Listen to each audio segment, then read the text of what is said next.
Gather round, mortals! For the first time, hear the tale of young Atreus' maiden trip into the perilous Norse wilds, where malice and danger abound.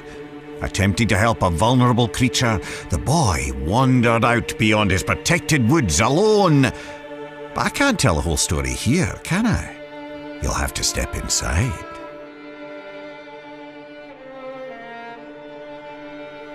Atreus awoke to find his father missing. Not that there was anything unusual about that. Tasked with retrieving their dinner, Kratos would often take leave on day-long hunts. Why it took all day, Atreus never fully understood, but he knew better than to ask. After a quick breakfast, the boy got up and headed outside to practice his archery. He drew his bow taut, let his deep breath loose, and released an arrow. It sailed far beyond his target, becoming just another stick in the woods. The boy sighed. He'd have to find it later, likely when he wasn't looking for it. Determined to hit the target this time, he grabbed another arrow and focused hard. He held the string till his arm burned and let it fly. A bullseye! Well, almost. Maybe if you looked at it from a certain angle. You know.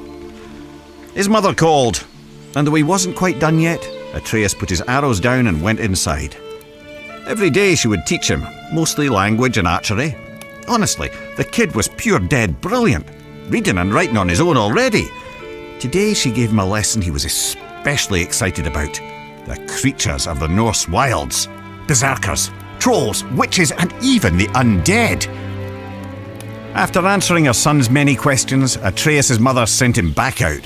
He fired a few arrows, missing with most of them. He wasn't a bad archer, really, but he wasn't easy on himself either.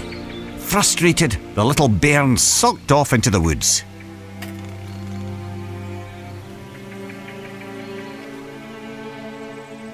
Don't sulk yourselves. Follow the boy to the next area.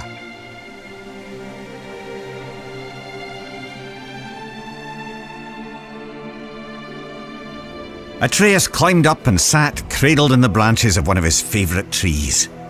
On days like this, he liked to close his eyes, listen to the forest, and let his mind wander. This kind of solitude never felt lonely to him, perhaps because he could hear things others could not. Ever since he could remember, the thoughts of others, animals mostly, could intrude upon his own. He couldn't much control it, and he didn't tell his mother or father of it, but it only added to the boy's absolute captivation with what adventure might lie past his all too familiar woods. As Atreus craned his head in an attempt to hear even farther, a desperate cry for help crept in at the edges of his mind. Not a whisper in his ears, but rather a shout inside his skull. Atreus shot up, and as he did, heard a second voice, a call to adventure, taunting him with the promise of a hero's journey. He jumped down from the tree and ran toward the voices. They grew louder and louder, overwhelming him to the point that he halted abruptly, stumbling as his inertia nearly overtook him. He hesitated there, knowing it would displease both his parents to venture further. In response, the voices only grew more urgent, demanding his attention.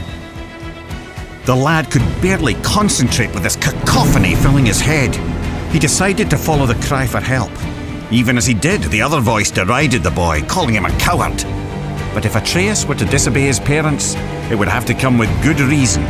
Surely, he thought, they couldn't be too upset at him for responding to a distress call.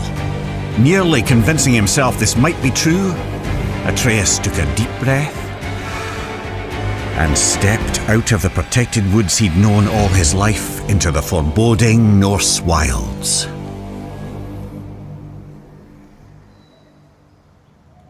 Delve deeper into the woods, unless, of course, you're too frightened.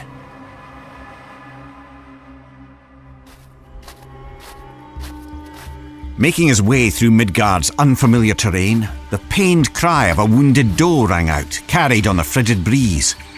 After attempting to study the patterns of nearby tree roots to use as a guide back home, he set off in the direction of the injured animal.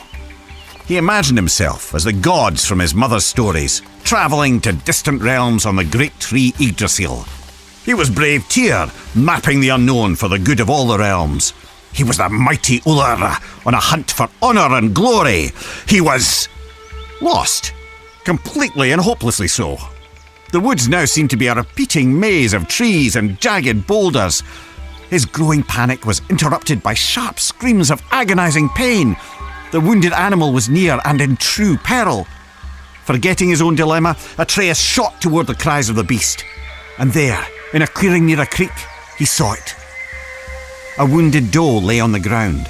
The matted, blood-stained fur on its chest heaved up and down as it struggled to breathe. An arrow jutted out of its neck. But what hunter would seek an innocent doe and fail to finish it off? The animal looked Atreus straight in the eye. Its pained grunts eased now as its pupils contracted. The one he had called had come. "You're safe now. I'm here," Atreus said, clumsily attempting to comfort the poor soul. "You can let go." The doe's strained breath became shallower. It took one final gulp of air in and ceased to move. Atreus laid his hands on the doe's heart and softly recited Norse death rites, inspired by his mother's teachings. The boy sighed, and his eyes drifted upward. As they did, he noticed there was far too much blood on the ground for a simple arrow wound. The red stains in the snow trailed off into the deeper brush. Atreus jumped to his feet to follow it.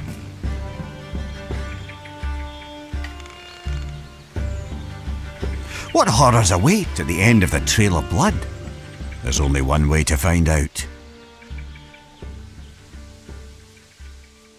The boy didn't have to go far to understand. The trail of blood didn't belong to the doe, but to the hunter, who now lay in pieces at Atreus' feet. The boy's stomach rolled as he took in the scene.